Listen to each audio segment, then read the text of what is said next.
Yang terhormat Ketua, Sekretaris, dan anggota Senat Universitas Patimura Ambon, yang saya hormati Rektor Universitas Patimura Ambon beserta para wakil rektor dalam lingkup Universitas Patimura Ambon, Gubernur dan Forum Komunikasi Pimpinan Daerah Provinsi Maluku serta anggota DPRD Provinsi Maluku, Ketua DPRD Kota Ambon beserta anggota DPRD Kota Ambon, Wali Kota Ambon beserta pimpinan OPD di lingkup pemerintah Kota Ambon atau yang mewakili, para dekan, wakil dekan, kepala biro, direktur pasca sarjana, ketua lembaga, ketua jurusan, dan ketua program studi dalam lingkup Universitas Patimura Ambon, kepala dinas kehutanan Provinsi Maluku beserta para kepala balai dalam lingkup Kementerian Kehutanan Republik Indonesia serta kepala dinas pertanian Provinsi Maluku, tenaga pendidik dan kependidikan dalam lingkup Universitas Patimura Ambon, kepala kantor wilayah Kementerian Hukum Provinsi Maluku, Dr. Sevin Melai, Komisioner Bawaslu Provinsi Maluku, keluarga besar DPD Gangki Maluku beserta pimpinan OKP yang saya kasihi, serta para rohaniawan, Bapak Ibu undangan, keluarga serta hadirin yang berbahagia. Assalamualaikum warahmatullahi wabarakatuh.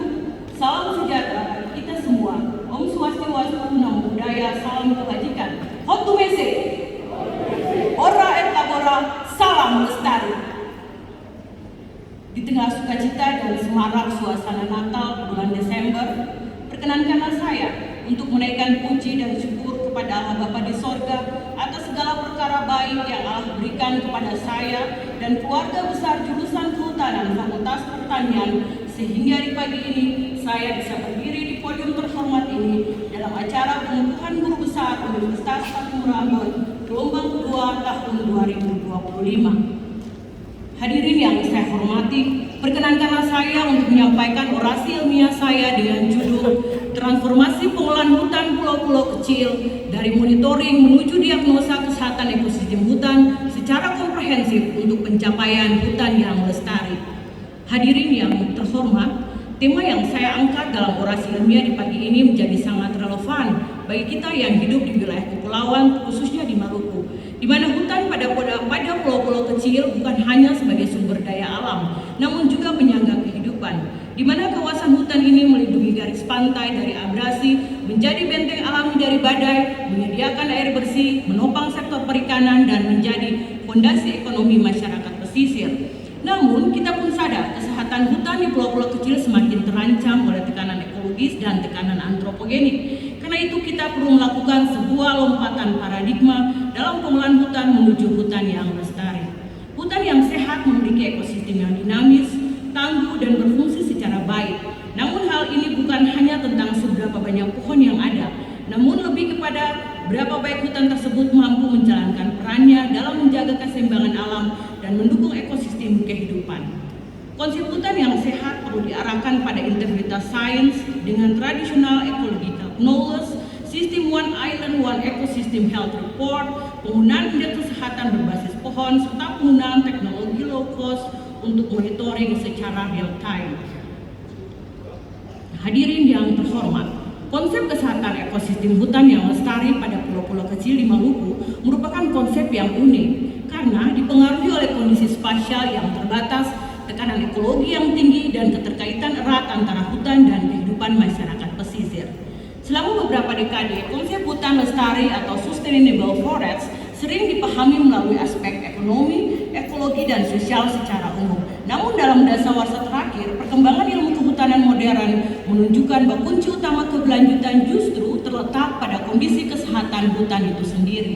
Hutan dikatakan lestari bukan hanya karena luasnya yang stabil, jumlah kayunya yang cukup, atau memiliki ekonomi jangka panjang, tapi karena seluruh komponen ekosistemnya berada dalam kondisi sehat, berfungsi dengan baik, dan mampu mempertahankan resiliensi ekologisnya, sehingga kesehatan hutan adalah fondasi utama dari hutan yang lestari, di mana kesehatan hutan merujuk pada kondisi dinamis ekosistem hutan, di mana struktur, fungsi, produktivitas, dan kapasitas adaptif hutan berjalan secara optimal dan seimbang. Hadirin yang terhormat, pulau-pulau kecil di Maluku merupakan ekosistem yang unik, rentan, namun memiliki peran ekologis yang sangat penting bagi keberlanjutan hidup masyarakat lokal. Keberadaan hutan, baik hutan daratan, hutan rawa, hingga hutan mangrove menjadi penopang utama keseimbangan ekologi, sumber penghidupan, dan sistem perlindungan secara alami. Dalam konteks tersebut, konsep kesehatan hutan dan kelestarian hutan tidak dapat dipisahkan. Keduanya merupakan dua sisi mata uang yang saling menguatkan, terutama pada wilayah pulau kecil yang ruang ekologisnya sangat terbatas. Hasil penelitian yang saya lakukan selama 1 dekade terakhir di beberapa kawasan hutan pada pulau kecil di Maluku, saya menemukan bahwa indikator kesehatan hutan yang ada di Maluku meliputi keanekaragaman hayati yang stabil, struktur tegakan yang seimbang antara pohon muda, sedang, dan dewasa, tidak ada gangguan signifikan seperti penyakit, hama, kebakaran, ataupun eksploitasi yang berlebihan, serta integritas tanah dan air yang terjaga, termasuk kemampuan hutan untuk menyerap air, hujan, dan mencegah erosi. Jika salah satu indikator di atas terganggu, maka keseluruhan fungsi ekologis pulau kecil dapat mengalami penurunan, di antaranya hilangnya tutupan hutan mangrove atau akan menyebabkan abrasi, masuknya air laut ke pemukiman, hingga berkurangnya populasi ikan.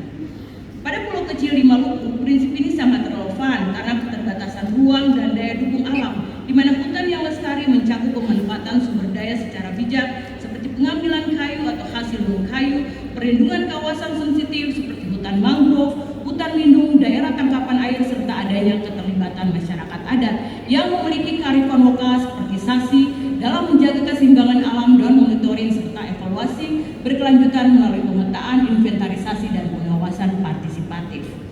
Hadirin yang saya hormati, tanpa kondisi hutan yang sehat, maka pulau-pulau kecil di Maluku akan menjadi semakin rentan terhadap bencana ekologis. Beberapa faktor yang menjadi tantangan kesehatan dan kelestarian hutan di Maluku antara lain pembukaan lahan, terutama untuk perkebunan ataupun pemukiman, eksploitasi mangrove untuk kayu bakar atau tambak, perubahan iklim yang intens, keterbatasan pengawasan, di mana banyaknya pulau kecil dan minimnya sumber daya aparat, serta kurangnya edukasi masyarakat terkait dengan dampak panjang dari kerusakan hutan. Hadirin yang saya hormati, dalam bingkai kesehatan hutan, maka hutan yang sehat dan lestari dipahami sebagai sistem kehidupan yang dinamis, kompleks, adaptif, dan berkelanjutan.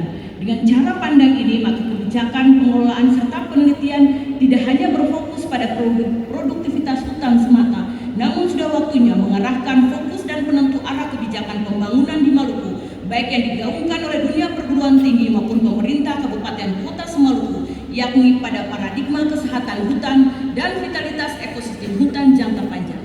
Konsep hutan lestari dalam bingkai kesehatan hutan menegaskan bahwa hutan yang sehat adalah syarat mutlak bagi keberlanjutan, di mana keberlanjutan tidak akan mungkin dicapai tanpa memahami, memantau, dan mendiagnosa kesehatan hutan itu sendiri.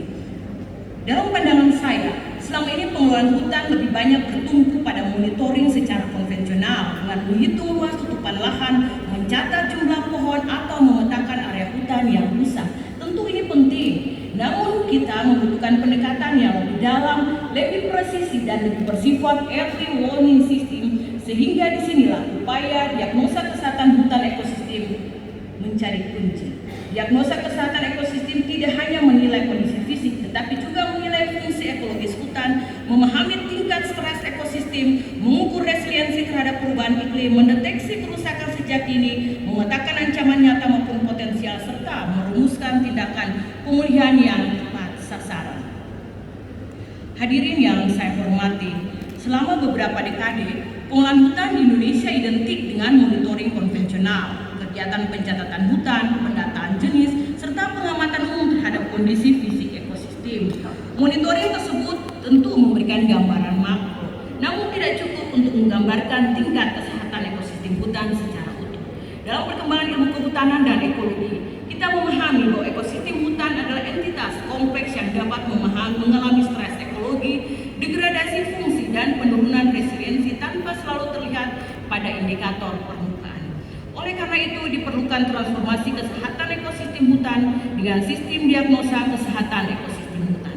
Hadirin yang terhormat, mengapa transformasi kesehatan hutan menjadi penting di Maluku? Hasil penelitian dan roadmap penelitian saya selama 1 dekade terakhir menunjukkan bahwa transformasi kesehatan hutan sangatlah penting karena beberapa alasan mendasar. Yang pertama, sebagai dasar untuk meningkatkan ketepatan pengambilan keputusan, sebagai dasar untuk membangun ketahanan pulau-pulau kecil terhadap perubahan iklim, untuk melindungi masa depan ekonomi pesisir, dan sebagai upaya transformasi melalui teknologi dan kearifan lokal. Hadirin yang terhormat, untuk memperkuat pengelolaan hutan di pulau-pulau kecil, kita perlu memiliki arah pengembangan konsep yang jelas. Berdasarkan hasil penelitian yang telah saya lakukan dalam 10 tahun terakhir, maka saya menyimpulkan beberapa arah strategis yang perlu didorong bersama untuk menciptakan ekosistem hutan yang sehat di Maluku. Yang pertama, penguatan ilmu pengetahuan dan sistem pemantauan. Yang kedua, restorasi ekosistem berbasis pulau kecil. Yang ketiga, penguatan tata kelola dan kebijakan. Yang keempat, pelibatan komunitas adat dan masyarakat lokal. Hadirin yang terhormat, arah pengembangan konsep ekosistem hutan di pulau kecil bukan hanya agenda teknis, tetapi agenda moral. Kita bertanggung jawab menjaga tanah, laut, hutan sebagai warisan bagi generasi mendatang. Hutan yang sehat akan melahirkan pulau kecil yang tangguh, lestari, dan akan melahirkan Maluku yang kuat secara ekologi, ekonomi, dan budaya. Keberlanjutan hidup bukan sekedar konsep ekologi, tetapi juga komitmen moral, sosial, dan akademik. Keberlanjutan ini perlu kita pertahankan. Dengan berpindah dari monitoring konvensional menuju diagnosa kesehatan ekosistem, kita menegaskan bahwa pengelolaan hutan pada pulau-pulau kecil haruslah secara ilmiah, akurat, proaktif, berbasis resiliensi, dan berorientasi jangka panjang. Hadirin yang saya hormati, marilah kita menjadikan pendekatan diagnosis ini sebagai standar baru dalam kajian kehutanan Indonesia secara luas, terutama di Maluku, sehingga kawasan hutan di Maluku tetap sehat, produktif, dan lestari untuk generasi sekarang maupun generasi yang akan datang. Hadirin yang terhormat, pada akhirnya saya mengingatkan kita semua untuk bersama menjaga kesehatan ekosistem hutan pada pulau-pulau kecil. Karena hal ini bukan sekedar tugas pemerintah atau lembaga konservasi, melainkan tanggung jawab kolektif semua orang Maluku dengan mengedepankan sinergi antara pemerintah, masyarakat, akademisi, dan sektor swasta. Kita dapat memastikan bahwa kekayaan alam yang tak ternilai ini dapat terus dinikmati oleh generasi mendatang sembari tetap menjaga keseimbangan ekologi. Mari kita bekerja sama untuk memastikan hutan pada pulau-pulau kecil di Maluku tetap hidup, tetap sehat, dan tetap menjadi sumber kehidupan bagi manusia Maluku. Hadirin yang saya hormati, upaya bersama ini adalah investasi jangka panjang untuk masa depan Maluku yang berkelanjutan. Transformasi pengelolaan hutan dari monitoring menuju diagnosa kesehatan ekosistem bukan lagi pilihan, tetapi sebuah nilai yang harus dilaksanakan di Maluku untuk pulau-pulau kecil dan untuk keberlanjutan kehidupan semua makhluk hidup. Mari kita bergerak bersama, menjaga hutan, merawat pulau, dan mewariskan bumi yang lebih sehat bagi generasi mendatang. Hadirin yang saya hormati, mengakhiri pidato pengukuhan ini, izinkanlah saya menyampaikan penghargaan dan terima kasih yang setulus-tulusnya kepada semua pihak yang telah memberikan dukungan baik moral maupun material selama perjalanan akademik saya semasa studi S1 hingga pencapaian gelar fungsional guru besar di saat ini. Ucapan terima kasih tulus yang saya sampaikan pertama kepada pemerintah Republik Indonesia melalui Menteri Pendidikan Tinggi Sains dan Teknologi atas kepercayaan kepada saya untuk mengemban tugas sebagai guru besar dalam bidang ilmu perlindungan dan kesehatan ekosistem hutan pada Fakultas Pertanian Universitas Patimura Ambon. Rektor Universitas Patimura, Bapak Profesor Dr. Freddy Lokabesi MPD yang telah memberikan dukungan, semangat, dan kesempatan dalam proses pengangkatan saya dalam jabatan guru besar pada Fakultas Pertanian Universitas Patimura Ambon. Ketua Senat Universitas Patimura Ambon, Profesor Dr. SEM Mirahu SHM beserta seluruh anggota Senat Universitas Patimura yang telah memberikan dukungan, pertimbangan, dan kemudahan selama proses pengusulan jabatan guru besar saya. Meskipun beliau harus saya sibukkan hingga larut malam karena beberapa urusan administrasi. Para wakil rektor Universitas Patimura yang selalu memberikan kesempatan berkarya dan mengembangkan diri sebagai dosen muda di lingkungan kampus. Bapak Ketua DPRD Maluku, Bapak Ben Hurwatubun SH, Bapak Wakil Ketua DPRD Maluku, Bapak Johan Cielewarisa SHMH, Bapak Asis Sangkal Esut MSI, Bapak Edison Sari Manela SH, Bapak Anos Yeremias, anggota DPRD Maluku, Bapak Moris Tamayela, Ketua DPRD Kota Ambon, dan Bapak Dr. Andus Kodewin Watungena, Wali Kota Ambon yang selalu membantu saya dengan beragam keluhan yang saya sampaikan baik secara pribadi maupun atas nama organisasi di mana saya terlibat di dalamnya. Komisaris PT Bank Maluku dan Maluku Utara, Bapak Michael Papilaya, Bapak Dr. Jalaluddin Salampesi yang selalu memberikan dorongan kepada saya.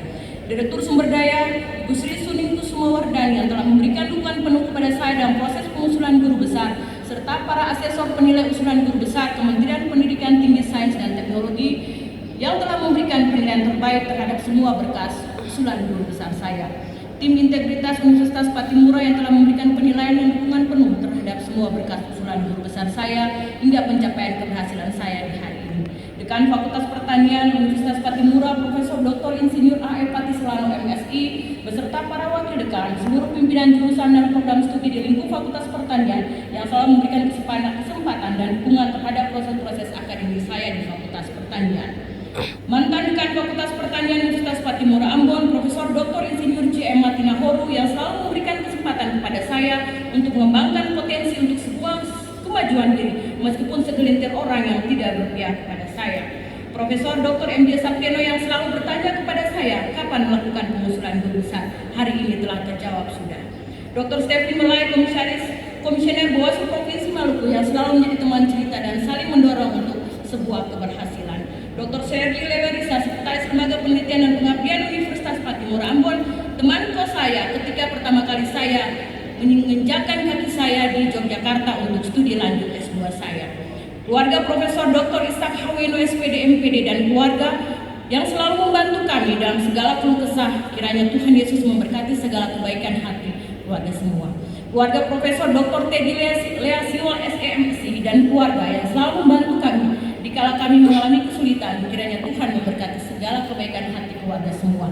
Bapak Purnawirawan Karel Albert Ralahalu, mantan Gubernur Maluku yang terlalu baik bagi saya semasa saya menjalani studi S3 dengan dukungan dana yang sangat besar.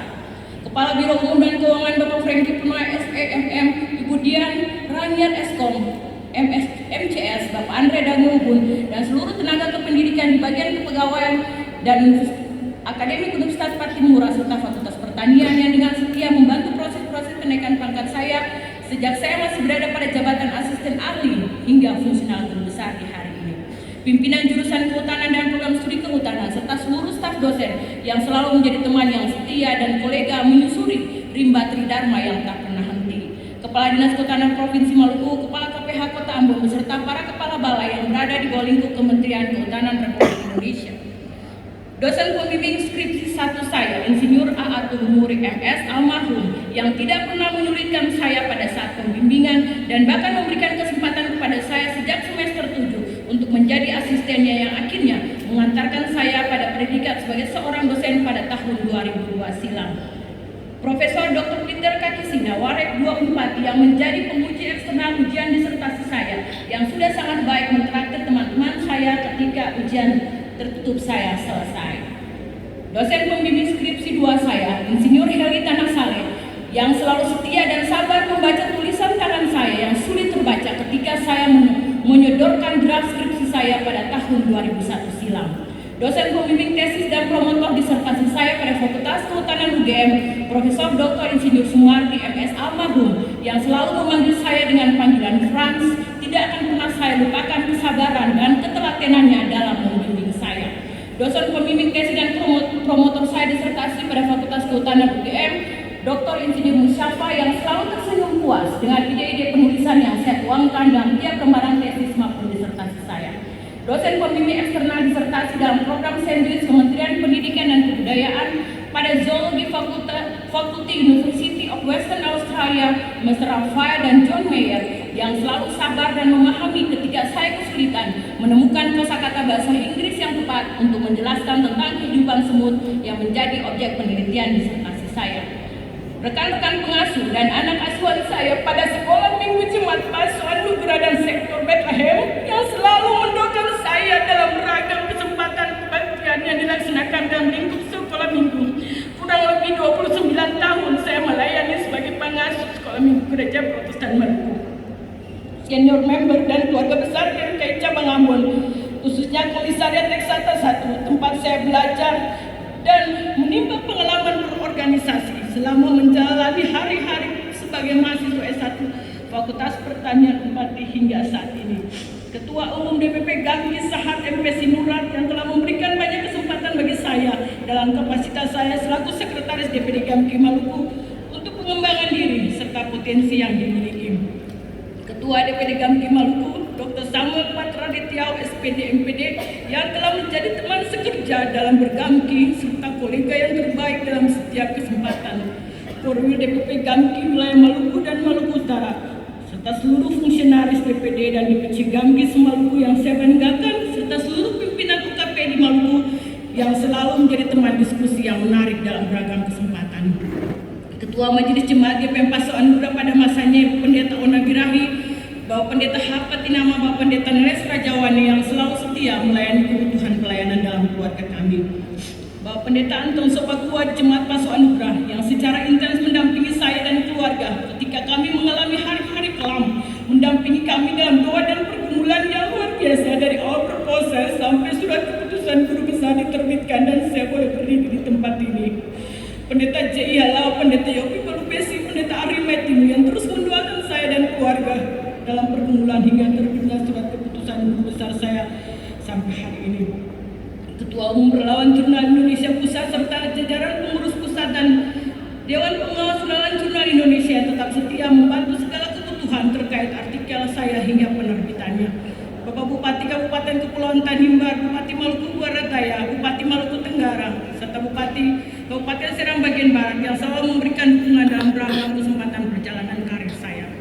Bapak Wasis Widiatmoko Adi, staf karir pendidik, Direktorat Sumber Daya Direktorat Jenderal Pendidikan Tinggi yang selalu saya repotkan dengan beragam pertanyaan ketika proses pengusulan lektor hingga guru besar saya. Pimpinan Ambon Sailing Community Bumiko Tulawesi beserta tim yang selalu memberikan kesempatan kepada saya untuk berpartisipasi aktif pada setiap kegiatan kerjasama yang digelar oleh ASC baik di kota Ambon maupun di Australia. Keluarga besar Batlayeri, Luturmas di Ambon dan di Tutu Kembong, Latumahina di Ambon dan di Paperu, Sakalesi, Watimena, Siahaya di Ambon dan di Itawaka, serta keluarga Bonara, keluarga Maiseka yang telah memberikan dukungan kepada saya baik moral, materi hingga hubungan kekeluargaan yang indah sebagai keluarga besar. Om dan tante kandung saya, Om Pendeta Yo Batlayeri Emeritus di Ambon yang selalu mendoakan saya ketika saya membutuhkan dukungan doa secara khusus tanpa mengenal waktu. Mama Batlayeri Palpiali, Mama Tina Batlayeri Bonara, Mama Emi Batlayeri Maiseka yang selalu mengirimkan uang kepada saya ketika saya menjalani studi S2 dan S3 di Yogyakarta tanpa diminta. Om Eca dan Opo yang selalu menghujani saya dengan kata-kata nasihat yang sangat panjang dan berulang hanya untuk keberhasilan saya. Terkasih yang saya cintai anak semata wayang saya Hizkia Keparwati Mena yang selalu mengingatkan saya untuk tidur lebih awal dan mendukung saya dalam segala kesibukan baik di kampus maupun dalam panggilan pelayanan. Orang tua saya Bapak Celat Mahina dan Mama Enah yang tidak terlalu banyak berbicara namun selalu mendoakan saya dalam diam mereka dan memastikan bahwa saya selalu baik dan saya selalu sehat di setiap waktu. Almarhumah ibu saya, Mama Nanda Batlayeri Latumahina, yang hanya sempat menikmati keberhasilan akademik saya. Tak kalah saya meraih gelar cum laude pada saat wisuda S1 tahun 2002 silam di kampus PGSD. Dan setelah perjalanan studi S2 saya di UGM Yogyakarta, kasihmu dan cintamu tetap abadi dalam hati anakku. Banyak sudah yang kau lakukan semasa hidup untuk keberhasilan anak sulungmu ini. Kedua adik saya Ibeda Herlina Tumahina dan Edian Tumahina yang selalu mengasihi dan menjadi penolong saya di segala kesempatan ketika saya tidak lagi mampu melakukan segala urusan domestik di dalam rumah. Yang saya cintai dan saya kasih dan saya hormati suami saya, Bapak Alexander Sekaliansi, yang telah bersama membangun rumah tangga, menjadi suami yang baik, menjadi dosen yang baik, menjadi teman yang baik, menjadi kepala kepegawaian yang baik, yang selalu memastikan semua hal yang terbaik untuk saya. Dan yang terpenting adalah membantu semua perjalanan panjang karir fungsional saya dari lektor hingga guru besar di hari ini. Terima kasih Kopi. Kepada semua pihak dan undangan yang berkenan hadir, yang tidak dapat saya sebutkan satu-satu, baik secara langsung maupun tidak langsung, telah memberikan dukungan, perhatian dan doa kepada saya. Dengan tulus dan ikhlas, saya memberikan penghargaan dan terima kasih setinggi-tingginya kepada Bapak Ibu sekalian. Saya memberikan penghargaan dan kami sebagai keluarga tidak mampu membalas semua kebaikan hati Bapak Ibu. Hanya doa yang dipanjatkan. Kiranya Tuhan Yesus memberkati kehidupan Bapak Ibu semua. semua dan berharap hubungan pertemanan dan silaturahmi tetap kita jaga selamanya. Akhirnya, dengan segala kerendahan hati saya menaikkan ungkapan syukur dan terima kasih kepada Allah Bapa di sorga atas segala cinta kasih-Nya, sehingga saya dimampukan dan dilayakkan mencapai jabatan fungsional tertinggi pada usia saya yang ke-45 di tahun ini. Semoga dengan jabatan akademik tertinggi ini, saya diajarkan untuk terus menjadi berkat bagi banyak orang dan untuk kemuliaan nama Tuhan. Akhirnya saya ucapkan selamat menyongsong tahun baru 1 Januari 2026 dengan penuh optimisme kepada kita semua. Semoga Yang Maha Kuasa selalu memberikan yang terbaik dalam menjalani tahun 2026. Terimalah pantun saya, pergi ke hutan menyusuri mangrove. Air pasang surut memberi pelajaran. Ilmu kehutanan aku rajut dengan cinta dan inovasi. Dari Ambon lahir harapan bagi kelestarian hutan. Sekian dan terima kasih.